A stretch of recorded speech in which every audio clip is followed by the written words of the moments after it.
ناظرین پینلسٹ ہمارے پاس موجود ہیں محترمہ فوزیہ وہاب صاحبہ، ممبر قومی اسمبلی پاکستان پیپلز پارٹی کی طرف سے، ان کے مشکور ہیں کہ آج تشریف لائیں وہ۔ رضا حیات ہراج صاحب، ممبر قومی اسمبلی، ہمارے ساتھ موجود، آپ کا ہی بہت شکریہ۔ اور احسن اقبال صاحب، ممبر قومی assembly, deputy secretary general Pakistan Muslim League, آپ کا ہی بہت شکریہ۔ فوزی صاحبہ، آج اجلاس ہوا اسمبلی کا، کیوں بلوایا تھا؟ جو اس وقت صورتحال بنی، خاص طور پر جو ججمنٹ آئی تھی 10 جنوری کو آئی ہے مبشر حسن والے کیس میں، تو اس کی وجہ سے جو ایک عجیب و غریب ہمارے ہاں ماحول بنا ہے پوری ہماری جو پولیٹیکل سینیریو پہ، تو اس کی وجہ سے بہتر یہی سمجھا گیا ہے کہ تمام اراکین کو ان کو اعتماد میں لیا جائے، ان کو بتایا جائے کہ کیا ہو رہا ہے، کیا نہیں ہو رہا ہے، اور کیا ہمارا لائے عمل ہونا چاہیے۔ اس وجہ سے تو یہ عجیب و غریب کیا صورتحال بن گئی؟ کورٹ نے ججمنٹ دے دی، کیا ہوا اس میں؟ پرائم منسٹر صاحب نے تو پڑھی نہیں تھی، وہ تو کہہ رہے تھے اچھا مجھے تو پتہ ہی نہیں ہے، میرے تک تو کوئی چیز پہنچی نہیں، کل فرما رہے تھے رات کو اسی وقت۔ نہیں، انہوں نے پڑھی ہے، ایسی کوئی بات نہیں۔ نہیں، وہ ان کو پتہ نہیں تھا کس نے ان کے بارے میں کیا رہے، وہ تو چیف جسٹس کو مورد الزام ٹھہرا رہے تھے۔ خیر، I'm not going to talk about it. He was talking about it نا۔ ججمنٹ آئی اور اس میں وہ کہہ رہے ہیں مجھے نہیں پتا کس نے کہا میرے بارے میں۔ اس میں بڑی عجیب و غریب ججمنٹ تھی، اور جس طریقے سے وزیر اعظم صاحب کو ان پر الزام لگایا گیا وہ بھی بڑی عجیب سی تھی، عجیب سی بات ہے جو کہ آج تک ہم نے نہیں دیکھا ہے کہ ایسا ہوتا ہے۔ پھر اس کے بعد جو دوسرے اداروں میں جو ریاکشن اس کا آیا، اوورآل ایک عجیب کنفیوزنگ سچویشن بنی۔ اس وجہ سے تو اس کنفیوژن کو دور کرنے کے لیے یہی سمجھا گیا کہ تمام اراکین کو اعتماد میں لیا جائے اور ان کو آگاہی فراہم۔ آج اعتماد میں لے لیا اراکین کو؟ جی۔ تو اب حالات ٹھیک ہیں؟ حالات ٹھیک ہو جائیں گے ماشاءاللہ۔ جی آج کیا ہوا جی پھر اسمبلی میں سیشن کیوں بلوایا تھا آپ کے خیال میں؟ مجھے نہیں سمجھ آیا کہ اس کا مطلب لاجک منطق کیا ہے۔ دیکھیے ججمنٹ تو بھی آئی نہیں، وہ تو ایک اسمالر بینچ کا لارجر بینچ کو ایک ریفرل ہے، ٹھیک، اور اس میں کچھ ان کی آبیٹر ہے لیگل پیرلنس میں، وہ کہ بائنڈنگ چیز نہیں ہے، اس میں انہوں نے اپنی آبزرویشنز دے دی ہیں اور 5-6 آپشنز بھی دے دی ہیں لارجر بینچ کو۔ مجھے اس کے پیچھے جو منطق نظر آتا ہے وہ ابھی بھی probably دیکھیں supreme court of Pakistan is not only the highest apex court of jurisdiction یا judgment, it is also a court of wisdom.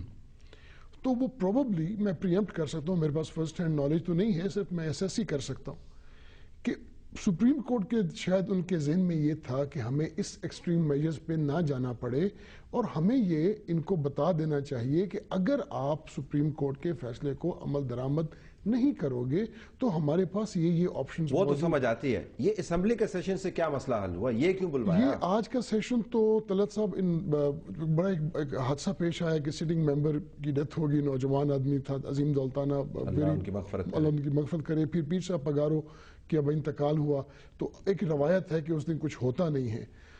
آج کے سیشن میں تو وہ صرف ایک وہ ریفرنسز کا سیشن تھا۔ اس سے پہلے کچھ پارلیمانی پارٹی میٹنگ ہوئی جس میں تمام جو گورنمنٹ کے ممبرز تھے وہ اس میں تشریف لے کے گئے تھے۔ اچھا سیشن نیشنل اسمبلی کا بھی بلایا گیا ہے، لیکن اگر کانفیڈنس میں لینا تو پھر اپر ہاؤس بھی ہے سینٹ، اس کو بھی پھر آپ کو اس کو بھی کانفیڈنس تھیری ہے، پھر آپ یقین نہیں رکھتے؟ مجھے نہیں سمجھ آ رہا کہ اس سے نکلے گا کیا۔ آج آپ کی پارٹی کی بھی میٹنگز ہوئی، کل آپ کے چیف نے بھی بات کی کہ اگر اس سیشن کے اندر کوئی ہیرا پھیری کرنے کی کوشش کی گئی، کیوں بلوایا گیا تھا آپ کے خیال میں؟ طلعت میں سمجھتا ہوں کہ ابھی فوزیہ کہہ رہی تھی کہ انہوں نے کنفیوژن دور کرنے کے لیے اجلاس بلایا، میں سمجھتا ہوں کہ کنفیوژن کو گہرا کرنے کے لیے اجلاس بلایا، چونکہ جو اس وقت اطلاعات ہیں یہ بھی کچھ جیسے کل نواز شریف صاحب نے کہا کہ اگر کوئی ایک نیا کھیل کھیلیں گے یا کوئی ایک نئی چلاکی کریں گے اس سے حالات کوئی بہتر نہیں ہوں گے، مزید پیچیدہ ہو جائیں گے۔ چلاکی کی کوئی آپ وضاحت دے سکتے ہیں؟ دیکھیے کوئی ووٹ آف کانفیڈنس کی کوشش کریں اس موقع کے اوپر کہ جی آپ سپریم کورٹ نے دیکھیے پرائم منسٹر کے بارے میں یہ آبزرویشن دی ہے، ہم اس کا ترکی بترکی یہ جواب دینا چاہتے ہیں۔ اس سے تو پھر دونوں اداروں کو آپس میں ایک دوسرے کے سامنے کھڑا کرنے کی بات ہے۔ اس وقت ضرورت اس بات کی ہے کہ حکومت دیکھیے اب جہاں پر ہم کھڑے ہیں یہ پچھلے 4 سالوں کا تسلسل ہے۔ اپوزیشن کے ساتھ ان کا ٹرسٹ ڈیفیسٹ اس سطح پہ پہنچ گیا ہے کہ اپوزیشن کے ساتھ انہوں نے وعدے کیے، معاہدے کیے، قرآن مجید بیچ میں لے کر آئے، اتنا انہوں نے ان چیزوں کی خلاف ورزیاں کی کہ اپوزیشن ان سے 1,00,000 میل دور کھڑی ہے۔